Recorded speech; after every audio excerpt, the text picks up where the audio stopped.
Assalamualaikum warahmatullahi taala wabarakatuh. Alhamdulillahi rabbil alamin. Wassalatu wassalamu ala rasulina Muhammadin wa ala alihi wa sahbihi ajma'in. Allahumma aghnina bil ilmi wa zayyinna bil hilmi wa akrimna bit taqwa wa jammilna bil afiyati ya arhamar rahimin. Rabbi shrah li sadri wa yassir li amri wahlul 'uqdatam min lisani yafqahu qawli. Rabbi yassir wa la tu'assir wa tammim bil khair. Wa bika nasta'in wa la hawla wa la quwwata illa billahil aliyyil azim. Alhamdulillah, tuan-tuan dan puan-puan dirahmati Allah Subhanahu wa taala. Kita berada dalam perbahasan qiyas di bawah bab al-adillah asy-syar'iyyah. Dalil-dalil syara' al-Quran, hadis, ijma' dan juga qiyas. Qiyas ini untuk pengetahuan tuan-tuan juga perempuan, dia adalah hujah syara' yang mana majoriti di kalangan ulama telah berpendapat qiyas adalah satu hujah syar'iyyah. Tak ada ulama berbeza melainkan daripada grup majmu'ah zahiriyah. Okey, golongan zahiriyah ni itu dipelopori oleh Daud al-Zahiri yang menyatakan mereka tidak berpegang dengan qiyas. Mereka hanya berpegang dengan Quran, dengan hadis dan juga ijma'. Ijma' pun ijma' sahabat sahaja. Mereka tidak berpegang dengan qiyas sama sekali. Sebab itu dipanggil zahir. Grup apa? Al-Zahiriyah. Kerana mereka berpegang dengan literal daripada nas, zahir daripada nas, tanpa melihat kepada illah, tanpa melihat kepada makna. Jadi mereka ini telah berdalilkan dengan beberapa dalil lah. Antara yang dalil yang pertama, hujah puak-puak al-zahiriyah, mereka kata sesungguhnya agama telah pun sempurna pada zaman Nabi SAW, maka tidak perlulah, tidak berhajat untuk hukum syarak yang lebih daripada apa yang telah ditetapkan daripada Quran dan juga hadis. Pada zaman Nabi, Quran dan juga hadis dah cukup. Tak ada lagi penambahan selepas daripada itu. Tak perlu. Jadi kita ulama, majoriti di kalangan ulama, mereka telah menyangkal. Mereka menyatakan kita tidak menyangkal sama sekali tentang kesempurnaan syariat. Allah Ta'ala kata, al-yawma akmaltu lakum dinakum wa atmamtu alaikum ni'mati wa raditu lakumul islam madina. Pada hari ini aku telah sempurnakan apa? Agama kamu. Al-yawma akmaltu lakum dinakum wa atmamtu alaikum ni'mati. Aku telah sempurnakan kepada kamu nikmat aku. Okey. Itu tidak dinafikan. Tetapi nas ini mutanahiyah telah berakhir, wala takfi bi zahiriha, tidak memadai dengan zahir daripada nas untuk menyempurnakan peristiwa ataupun isu ataupun al-mustajaddat, masalah-masalah yang berbangkit, yang mana tidak akan berakhir masalah yang berbangkit ini. Tuan-tuan, setiap generasi, setiap zaman pasti ada satu isu yang baru yang tidak pernah berakhir. Jadi kita jawab, apa ulama kita jawab? Memanglah agama telah sempurna, tetapi nak bagi tahunya peristiwa yang baru, isu yang baru, kita bagi isu contemporary, tidak akan berakhir, sentiasa ada. Perkara yang kedua, ulama-ulama zahiriyah, mereka berpendapat apa? Sebahagian daripada sahabat telah mendatangkan sahabat telah mendatangkan sebahagian athar yang menunjukkan dhammir ra'yi wal amal bihi, iaitu celaan terhadap logik menggunakan pendapat dan beramal dengan pendapat. Dan qiyas adalah satu cabang, satu furu' daripada ar-ra'yi. Nampak bila sebut tentang sahabat, mereka ada yang mencela berpegang dengan logik akal. ataupun berpegang dengan, beramal dengan logik akal semata-mata. Ar-ra'yi, pendapat. Jadi sebenarnya qiyas juga satu cabangan daripada pendapat, ar-ra'yi. Okey? Sebab itu mereka tak berpegang dengan qiyas, kerana qiyas adalah ar-ra'yi, pendapat. Dan pendapat ini pernah dicela pada zaman sahabat radhiyallahu taala anhum. Okey.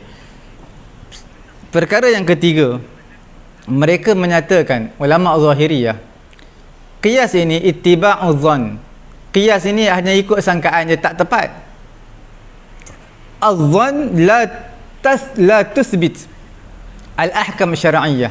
Dhann ini sangkaan, tak boleh mensabitkan hukum-hukum syarak. Nah, qiyas ini adalah ar-ra'yi. Ar-ra'yi adalah pendapat. Pendapat adalah al-dhann, zon, tak sampai ke tahap yakin. Dan zon ni, untuk pengetahuan tuan-tuan juga perempuan, tidak boleh mensabitkan hukum-hukum syarak.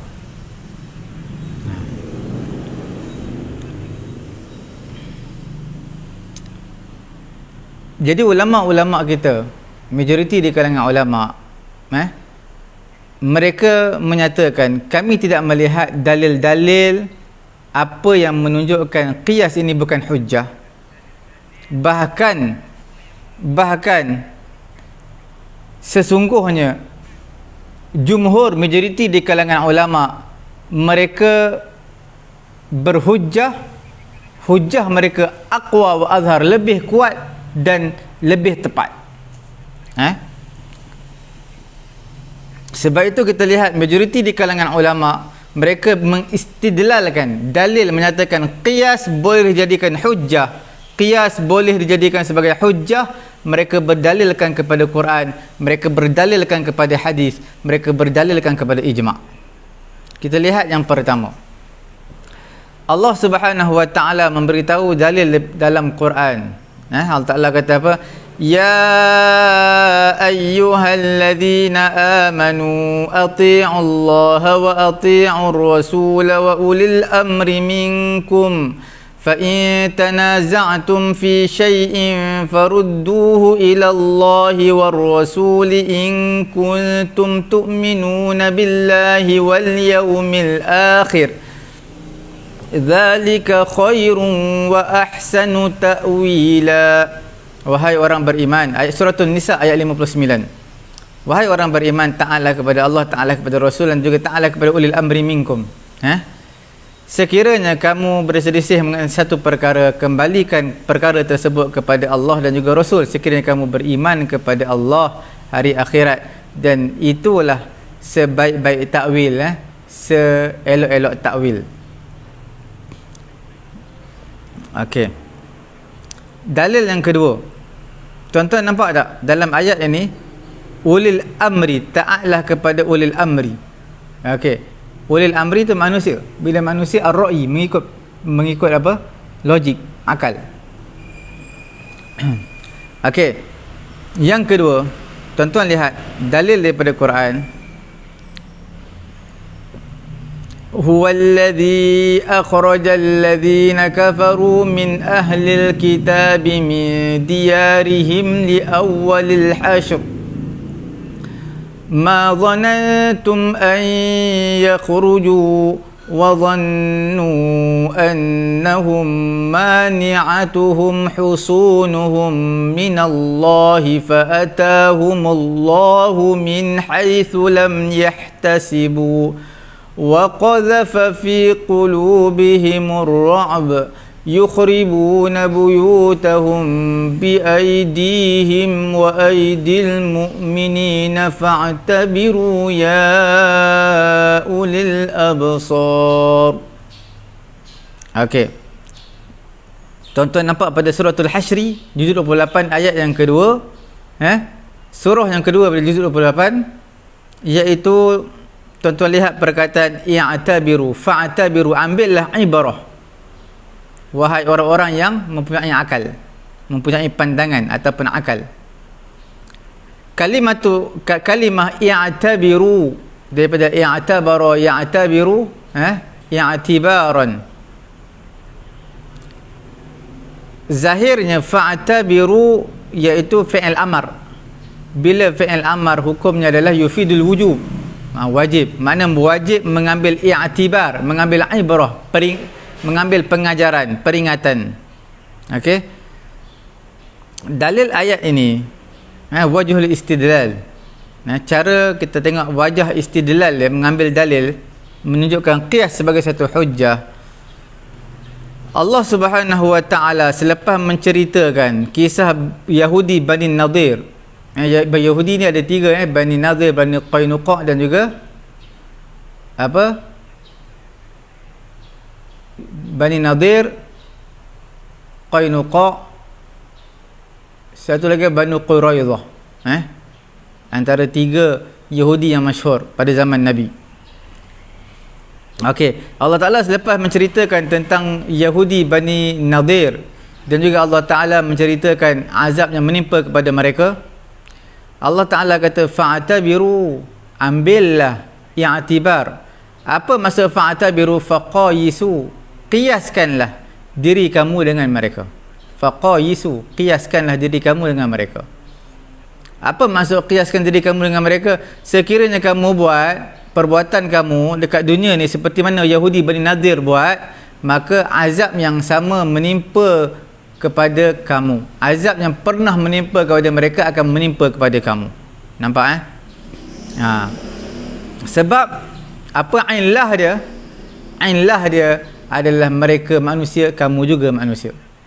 Bila kamu derhaka, maka azab akan menimpa kepada kamu seperti mana pernah ditimpa kepada Banu Nadir. Nampak? Fa'tabiru man faqayisu.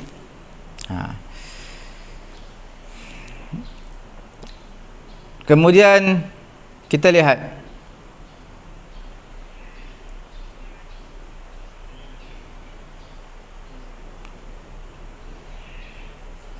hadis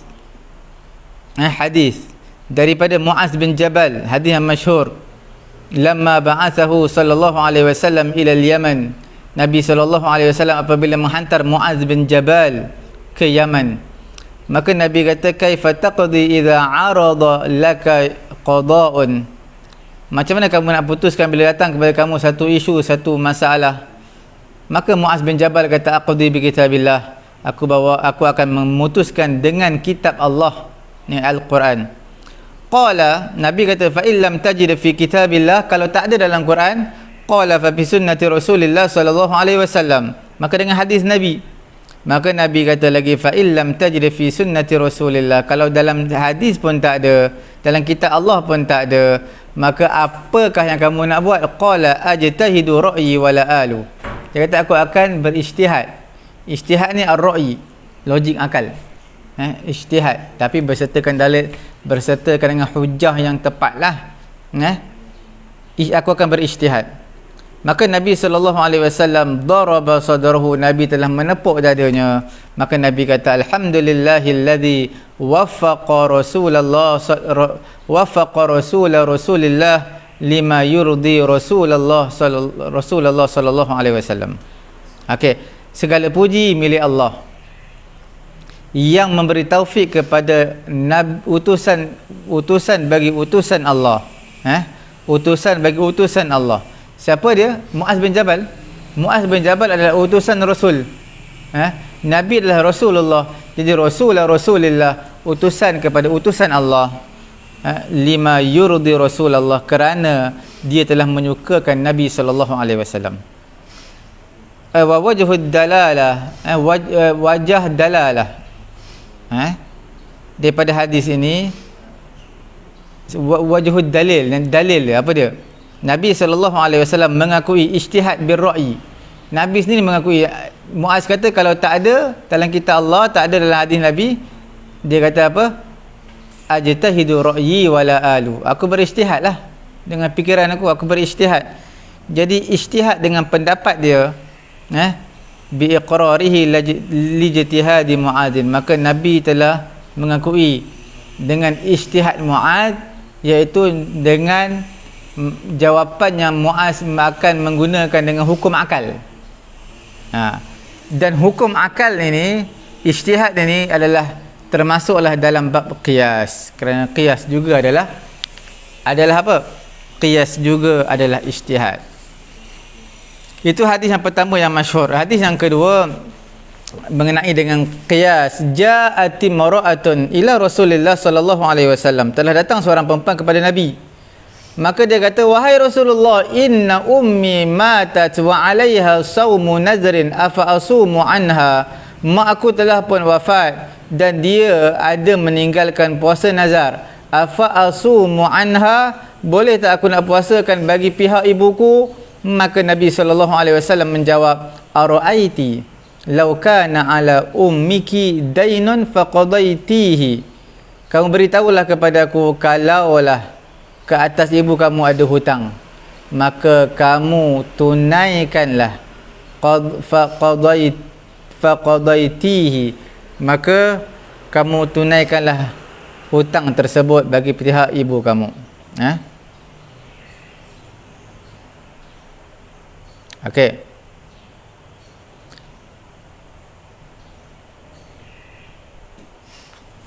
Akana yuaddi dzalika anha, adakah dia nak menunaikan yang demikian bagi pihak ibunya? Qalat, maka perempuan tadi kata, na'am, ya wahai Rasulullah. Fasumi an ummika, maka puasalah kamu bagi pihak ibu kamu. Hadis riwayat Imam Muslim, hadis riwayat 1148. Jadi di sini apa kiasnya? Okey, seorang perempuan datang kepada Nabi, dia kata mak dia ni telah pun meninggal dunia, dia ada puasa nazar yang tertinggal, tak sempat buat. Boleh tak dia nak puasa bagi pihak ibu dia? Maka Nabi kata, kalau ibu kamu ada hutang, macam mana nak buat? Kamu nak tak bayar bagi pihak dia? Jadi perempuan tadi jawab, ya, aku akan bayar bagi pihak dia. Maka Nabi kiaskan, kalau hutang pun boleh kamu nak bayarkan, kalau puasa pun samalah juga, kiaskan dengan tu, kamu boleh tunaikan bagi pihak ibu kamu. Okey, jalan kiaskan. Kalau hutang, ibu kamu ada hutang, kamu boleh bayarkan untuk ibu kamu. Begitu juga puasa, kamu juga boleh menggantikan puasa bagi pihak ibu kamu. Hadis yang ketiga,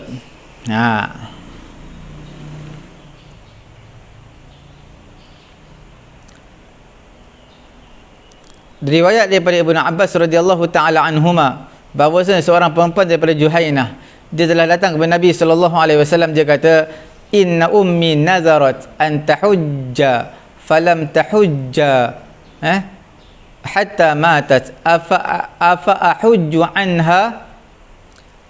Perempuan daripada Juhainah, dia kata, dia jumpa dengan Nabi, sesungguhnya ibuku, dia bernazar untuk dia pergi haji. Dia belum sempat pergi haji, kematian datang kepadanya. Soalan dia, afa ahujju anha, boleh tak aku nak menunaikan haji bagi pihak ibuku? Maka Nabi SAW bersabda, na'am, hujji anha, tunaikan haji bagi pihak ibu kamu. Okey.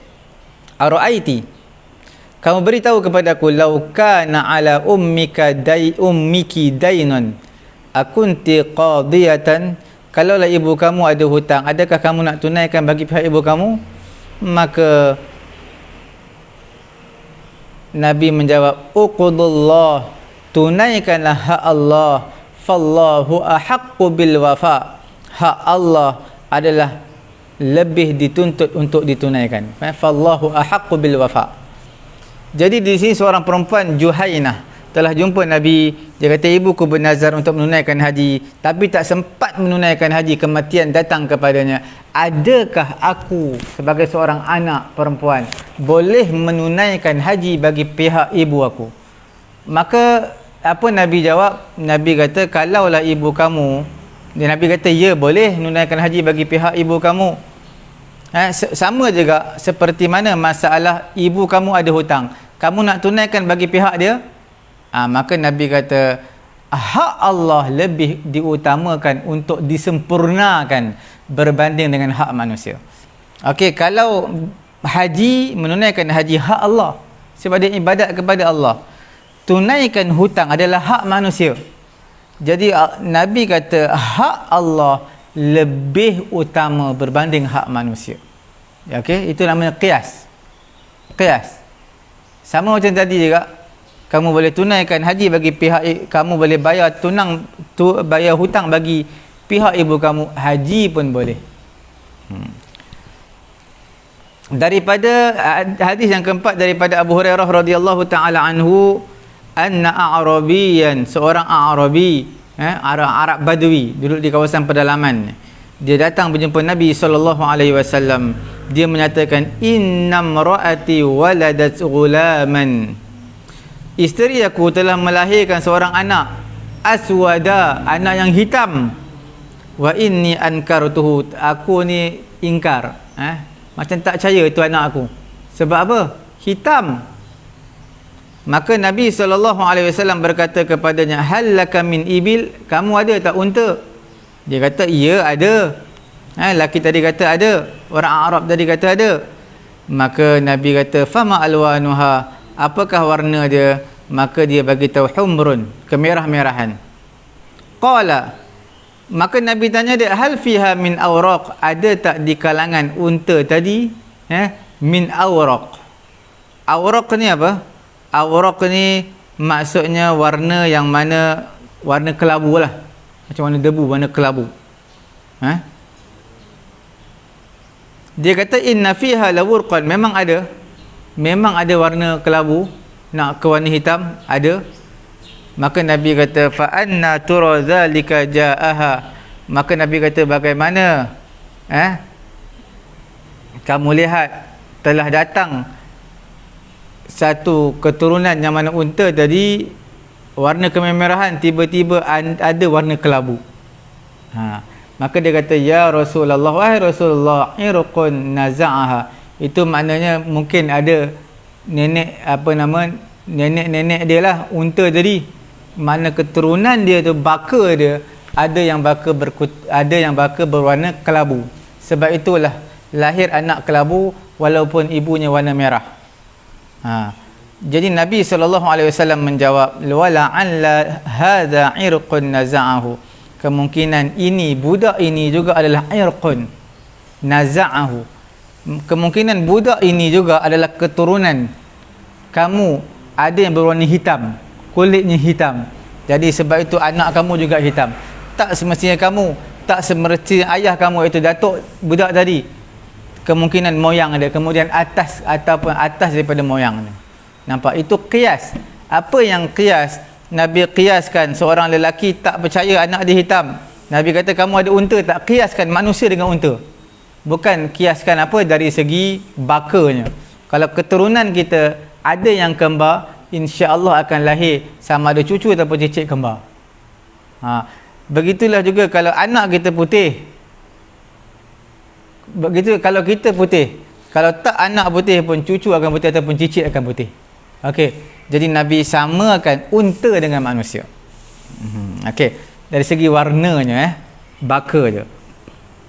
Okey, tuan-tuan puan-puan yang dirahmati Allah Subhanahu Wa Taala, itu dalil yang kedua. Itu juga Nabi menggunakan qiyas. Apa yang qiyas? Tuan-tuan, hadis tadi sebut lelaki ingkar tentang anak dia, tak percaya acah anak dia hitam ni.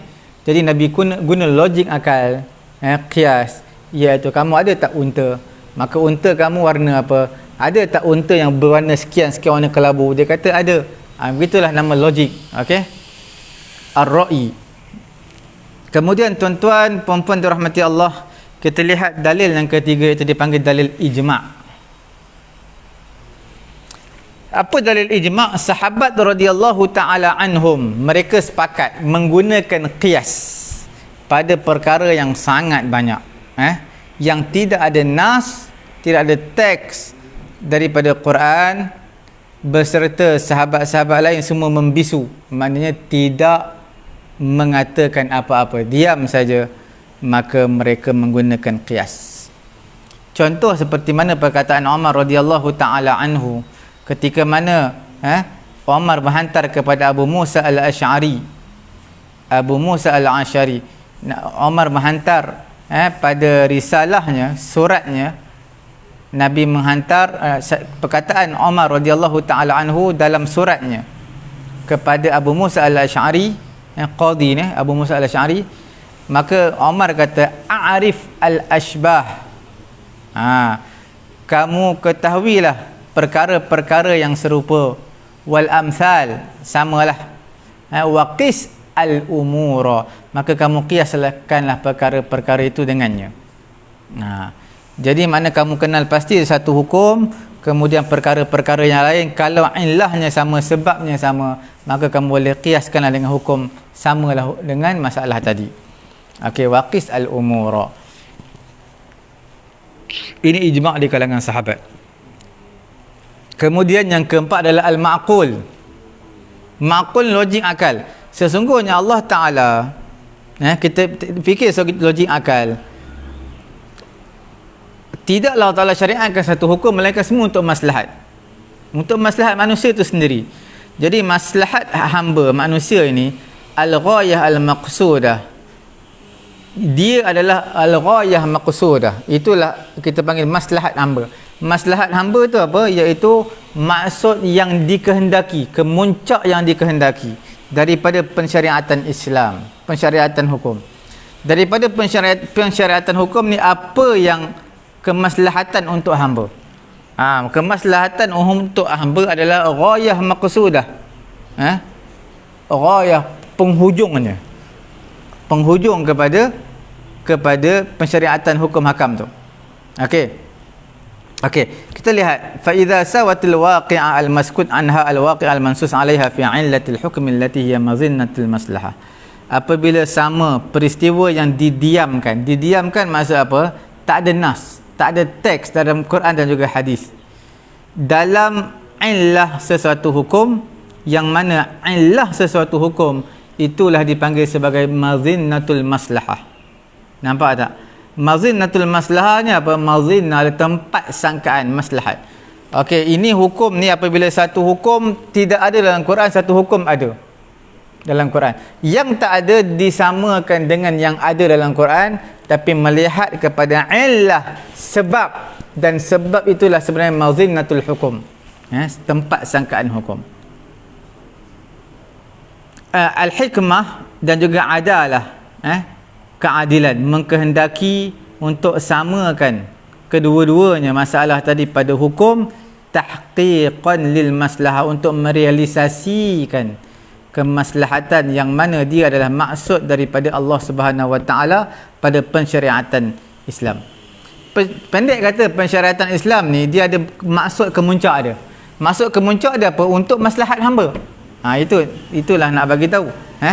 Okey. Contohnya lah kita kata tidak akan ittifaq, tidak akan sepakat keadilan Allah, hikmah Allah mengharamkan arak li iskariha kerana apa? Kerana mabuknya arak tadi muhafazatan, menjaga ke atas akal hambanya, wa yubihu nabizan akhar, dan dalam masa yang sama Allah Ta'ala telah mengharuskan nabiz. Nabiz ni minuman perahan daripada tamar ataupun perahan daripada gandum, yang mana memabukkan juga tapi hukumnya tak haram. Nampak tak? Jadi di situ tidak ada kesinambungan. Arak haram. Sebab apa arak ni haram? Antara keadilan hikmah Allah kerana dia memabukkan. Tiba-tiba Nabi rendaman bukan daripada anggur, arak rendaman anggur. Nabi rendaman kurma, tamar, ataupun rendaman syair, bali contohnya. Dia juga boleh memabukkan. Kalau dia tak haram, perahan anggur, rendaman anggur haram, tak ada kesinambungan, tidak ada keadilan dan juga tidak ada hikmah Allah Ta'ala di sana. Satu haram, satu tak haram. Padahal ilahnya sama, dua-dua memabukkan. Nampak tak? Jadi di sini matlamat, diharamkan rendaman anggur, diharamkan rendaman tamar atas satu sebab yang satu, iaitu memabukkan. Dan ini tidak lain tidak bukan kemuncak kepada maslahat untuk hamba adalah al-muhafazah 'alal uqul, iaitu menjaga akal daripada hilang akal kerana memabukkan. Okey, berakhirlah kita tuan-tuan bab qiyas. Kita dah sebut panjang lebar pada hari ini. InsyaAllah kita akan terus masuk dalam bab yang baru, iaitu dipanggil sebagai al-istihsan. Sebagai kesimpulan, suka saya ingatkan tuan-tuan puan-puan yang dirahmati Allah Subhanahu wa taala. Kita lihat di papan putih. Kita lihat di papan putih. Okey. Mengenai dengan hukum daripada Quran sampailah kepada qiyas. Tuan-tuan bila sebut tentang al-adillah. Al-adillah apa? Dalil-dalil. Al-syar'iyah apa? Syar'iyah adalah dalil syarak. Yang pertama kita bincang panjang lebar iaitu al-kitab, al-Quran. Mazhab Hanafi, mazhab Hanbali, mazhab Syafi'i, mazhab Maliki. Semua empat mazhab terima al-Quran. Al-hadis, as-sunnah, empat mazhab terima. Lagi apa? Al-ijma', empat mazhab terima. Lagi satu al-qiyas, empat mazhab terima. Inilah asas pengajian usulul fiqh yang tuan-tuan perlu tahu. Selepas daripada ini maka ulama telah pun berbeza pendapat. Empat mazhab pegang. Cuma qiyas ulama az-zahiriyah tidak pegang. Tapi selepas daripada empat ini mulalah perbahasan yang baru. Sebahagian ulama pegang, sebahagian ulama tidak pegang, iaitu dipanggil sebagai al-istihsan. Al-istihsan ini tiga mazhab pegang. Tiga mazhab semua pegang. Satu mazhab yang tak pegang dengan kaedah al-istihsan, iaitu dipanggil mazhab al-imam Syafi'i, tidak berpegang dengan al-istihsan. Tiga mazhab lagi mereka berpegang. Okey.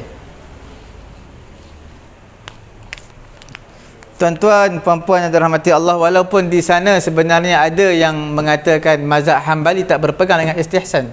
Mazhab Hanbali, Imam Ahmad bin Hanbal anak murid kepada Imam Syafi'i. Okey. Istihsan tuan-tuan lihat dari segi lughah. Apa dari segi lughah? Iaitu addu syai'in hasanan, menganggap sesuatu itu baik. Sama ada perkara-perkara maknawi ataupun perkara hissi, zahir ataupun perkara tak nampak maknawi, tapi perkara itu perkara baik, maka dipanggil sebagai istihsan, menganggap ianya baik, beriktikad ianya baik. Cuma bila sebut tentang istihsan dari sudut istilah ulama-ulama usul, ini yang tuan-tuan perlu tahu. Untuk menentukan istilah ulama-ulama usul. Di antaranya kita lihat Imam As-Sarakhsi. Imam apa? Imam As-Sarakhsi. Siapa As-Sarakhsi? As-Sarakhsi adalah ulama mazhab apa? Ulama mazhab Hanafi. Dia ada juga kitab fiqh dia tersendiri dalam mazhab Hanafi. Dia menyatakan tarkul qiyas.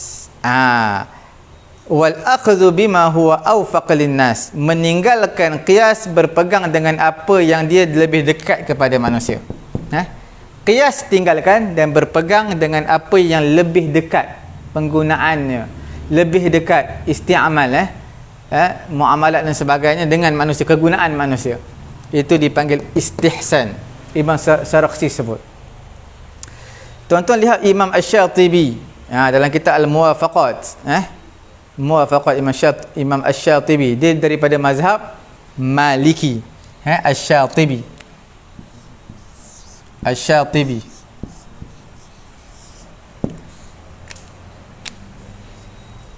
Apa perkataan Imam Asy-Syatibi? Dia kata al-amal bi aqwa ad-dalilain, beramal dengan yang paling kuat daripada dua dalil.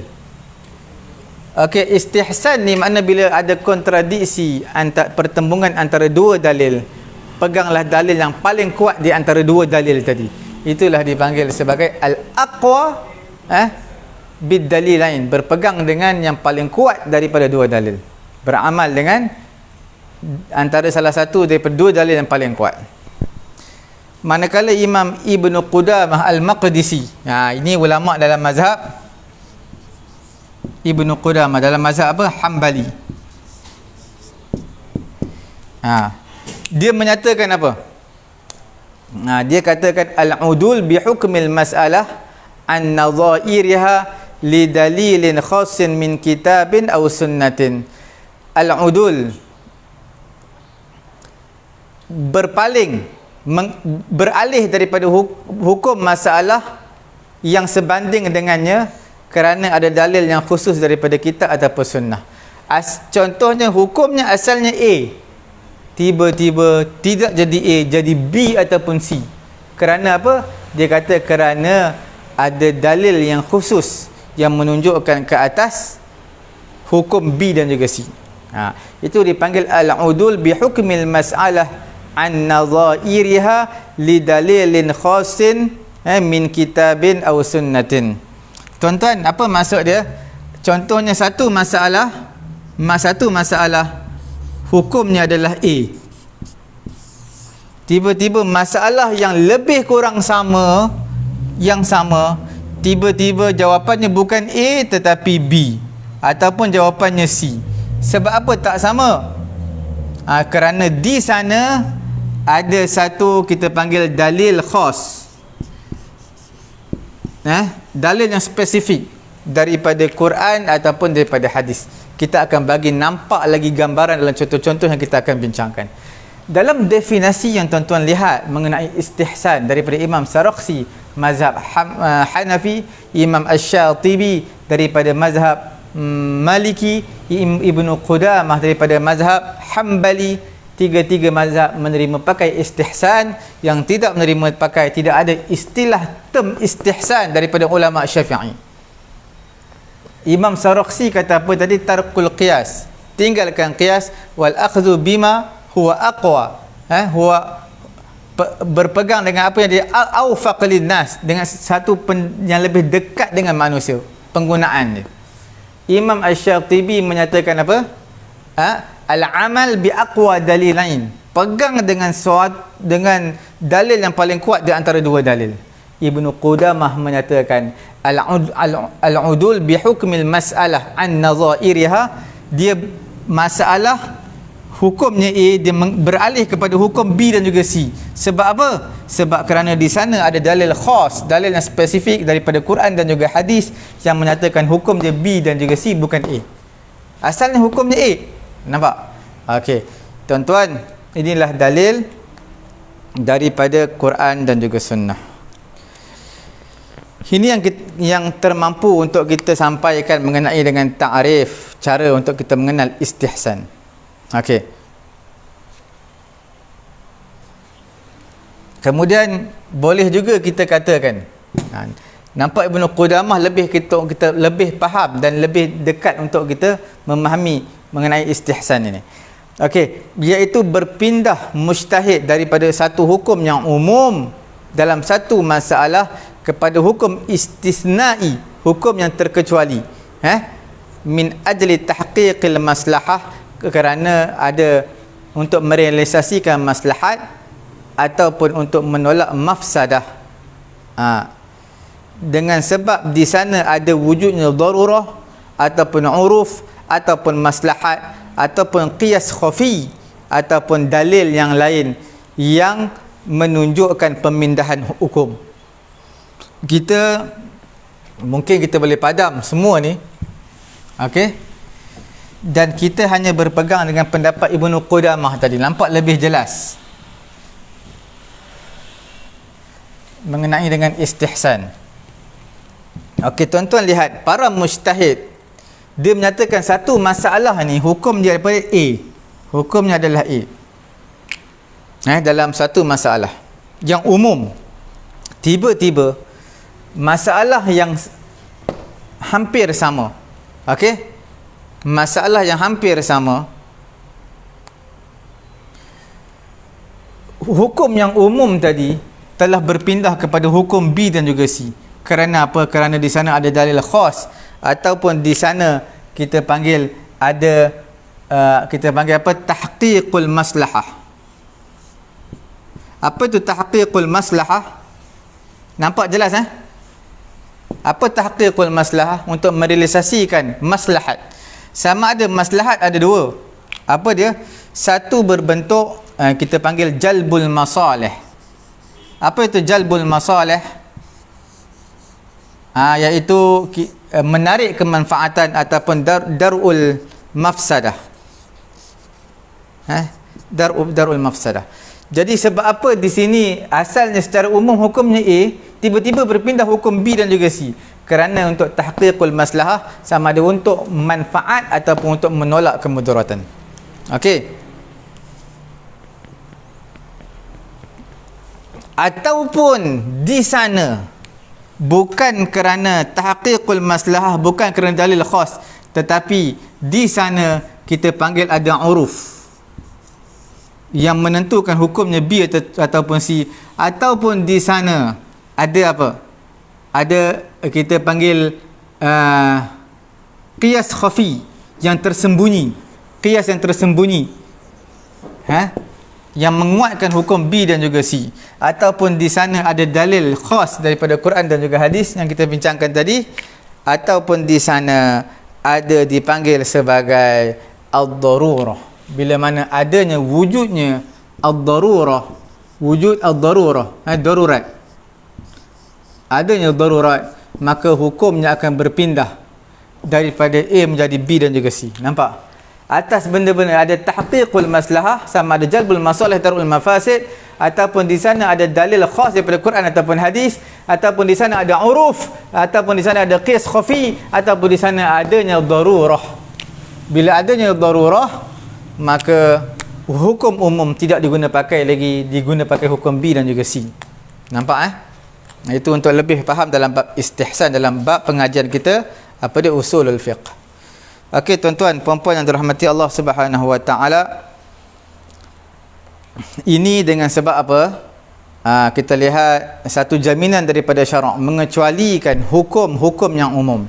Dipanggil, tuan-tuan lihat, dipanggil tahqiqul maslahah, dipanggil dalil khas, dipanggil uruf, qiyas khafi, wujud darurah. Semua itu atas nama yang satu dipanggil sebagai al-ahkam, dipanggil apa? Al-ahkam al-istisnaiyah. Al-istisnaiyah. Apa dia? Iaitu exception lah, pengecualian, hukum yang dikecualikan. Hukum umumnya adalah A, tiba-tiba berpindah kepada hukum B dan juga C, mungkin atas tahqiqul maslahah, mungkin atas dalil khas, mungkin atas uruf, mungkin atas qiyas khafi, mungkin adanya darurat. Semua ini dipanggil sebagai al-ahkam al-istisnaiyah, hukum-hukum yang dikecualikan. Contoh dia satu persatu kita akan sebut. Bukan hari ini, mungkin esok insya-Allah taala. Okey.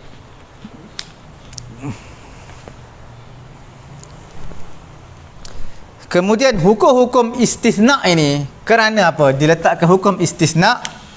Ada kemungkinan ada dua. Sama ada sebagai tarkhis. Rukhsa yurakhisu tarkhis. Tarkhis ni apa? Rukhsah, memudahkan manusia, ataupun sebagai taisir, daripada yassara yuyassiru taisiran. Okey? Taisir, untuk memudahkan, memberi kelonggaran kepada manusia. Hasilnya hukum, tuan-tuan lihat, hukumnya hukum A tiba-tiba berpindah kepada hukum B dan juga hukum C, kerana ini dipanggil al-ahkam istisnaiyah. Tidak lain tidak bukan, ini semua adalah tarkhis, taisir kepada manusia, untuk memudahkan manusia. Ini dipanggil al-istihsan. Okey, al-istihsan. Kita akan bincanglah dengan lebih detail insya-Allah. Contoh makan bangkai itu haram, tapi dalam ketika adanya darurat, maka hukum makan bangkai itu adalah halal. Okey. Begitu juga puasa. Puasa itu wajib, tetapi bila sakit ada hukum istisna di sini, maka hukumnya boleh berbuka puasa. Sebab apa boleh? Kerana di sana ada dalil khas daripada Quran dan juga hadis daripada Quran. Okey. Semua itu kita akan lihat satu persatu contoh insya-Allah taala. Kemudian kita lihat lagi, mungkin tak sempatlah pada hari ini Cuma apa yang boleh saya beritahu kepada tuan-tuan puan-puan sebelum kita masuk yang lebih panjang lebar pada keesokan hari. Sikit lagi kita tengok ulama berbeza pendapat pada tahdid membataskan mafhum istihsan dengan sebab ikhtilaf berbezanya anwa' jenis-jenis dia. Cumanya kesudahan daripada ikhtilaf di kalangan ulama dia kembali kepada dua je. Okey?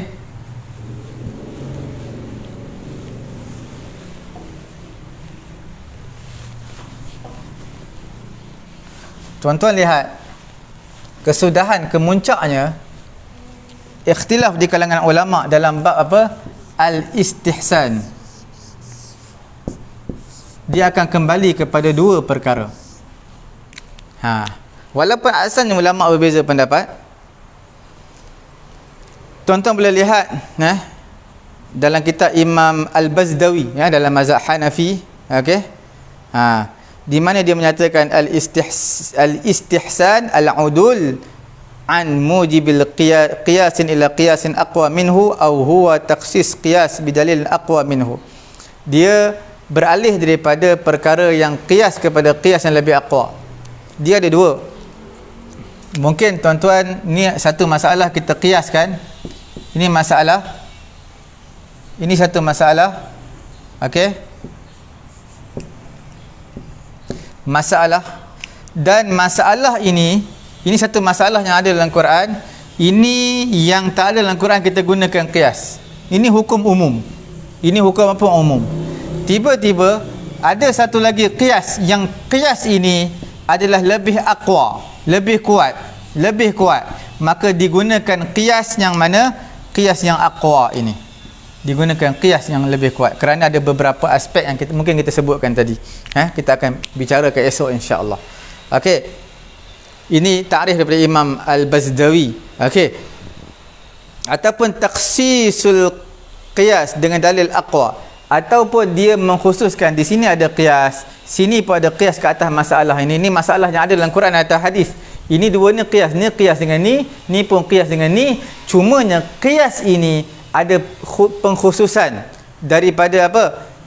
Ada taksis pengkhususan qiyas ni dengan dalil yang lebih aqwa, dalil lebih kuat, maka sudah pasti qiyas yang nombor dua ini diutamakan. Itulah dipanggil sebagai al-istihsan. Okey. Berdasarkan istihsan di sisi ulama usul dia terbahagikan kepada dua. Apa dia? Satu dipanggil istisna masalah juz'iyah min qa'idah ammah. Okey. Menutup tirai pengajian kita lah. Dipanggil apa? Qa'idah apa? Istisnaiyah. Okey, ataupun juz'iyah. Qa'idah istisnaiyah.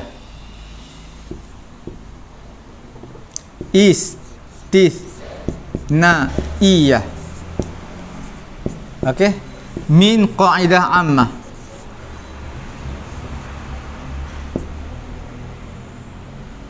Qa'idah apa? Qa'idah ammah.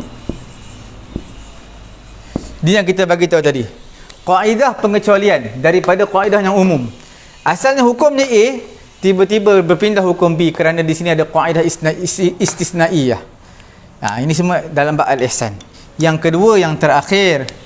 Yang kedua ada dua jenis, iaitu dipanggil tarjih qiyas khafi ala qiyas jali.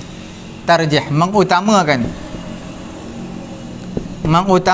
qiyas apa tu? Khafi, yang tak nampak sangat, tersembunyi, ala ke atas qiyas jali yang nampak jelas.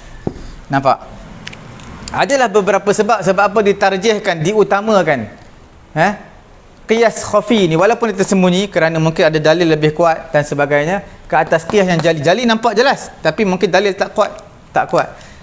Kesimpulannya tuan-tuan, esok kita akan huraikan dua bab ini daripada pelajaran kita al-istihsan. Tuan-tuan nampak di atas ni, dalam bab pengajian kita al-istihsan, ulama berbeza pendapat, ada yang terima, ada yang tak terima. Kesimpulannya, di sisi ulama-ulama usul, mereka bahagikan kepada dua. Satu dipanggil qaidah yang umum dikecualikan, maka itulah dipanggil istihsan. perkara yang dikecualikan dipanggil kaedah istisnaiyah, itulah dia istihsan. Dan yang kedua, tarjih qiyas khafi ala qiyas jali, diutamakan qiyas yang tak berapa nampak tersembunyi ke atas qiyas yang jali yang nampak nyata kemungkinan, kerana qiyas khafi ini dalil lebih kuat, dan kita akan bincangkan esok insya-Allah taala untuk lebih jelas dan lebih nampak gambarannya dalam bab istihsan. Tuan-tuan, mengakhiri pengajian kita pada hari ini, tuan-tuan jangan keliru.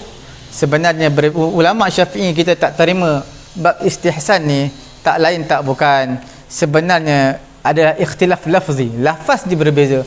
Sebenarnya dari sudut pendekatan, approach yang ulama Syafi'i bawa dalam bab fiqh, semuanya boleh dikatakan menggunakan kaedah istihsan, yang mana di sana tidak disebutkan secara jelas istihsan, tapi itulah sebenarnya istihsan, cuma berbeza dari segi term ataupun berbeza dari sudut istilah, dari sudut lafzi, lafaznya berbeza, tapi dari segi aplikasi yang digunakan sama. Okey, cuma tuan-tuan nampak dari sudut apa, syakal, dari sudut rangkanya lain, sebenarnya dalamnya sama. Dalamnya sama. Tuan-tuan lihat, oh bukit ini 3 segi, orang ni nampak bukit ni bulat, ni 4 segi. Mereka lihat dan mungkin dari sudut yang berbeza-beza, sebenarnya bukit yang sama menatijahkan hasil yang sama. Okey, insya-Allah tuan-tuan, esok kita bincang panjang lebar dalam dua ini. Tuan-tuan kena ingat kaedah istisnaiyah daripada kaedah ammah, dan juga yang kedua tarjih qiyas khafi yang tersembunyi, qiyas tersembunyi ke atas qiyas jali. Okey, esok insya-Allah kita menutup tirai pengajian istihsan kita, dan kita akan masuk dalam masalih mursalah. Tuan-tuan jangan lupa yang mengikuti pengajian kita pada pagi ini, tekan butang share, sama-sama memanfaatkan, memanjangkan pengajian usulul fiqh, kerana kita dalam bab hampir-hampir bab yang terakhir dalam bab al-adillah syar'iyyah, dalil-dalil syara', dan kita berada pada siri yang ke-33. Tuan-tuan yang terlepas siri-siri yang lalu boleh terus lajari page Facebook kami Pusat Tahfiz At-Taqwa, lajari YouTube kami Pusat Ilmu At-Taqwa. Di sana admin telah sediakan playlist, tuan-tuan boleh rujuk dalam bab apa yang tuan-tuan nak. Di situ semua ada tajuknya dan juga ada videonya, insya-Allah. Subhanallahumma wa bihamdihi, subhanakallahumma wa bihamdika, asyhadu an la ilaha illa anta, astaghfiruka wa atubu ilaik.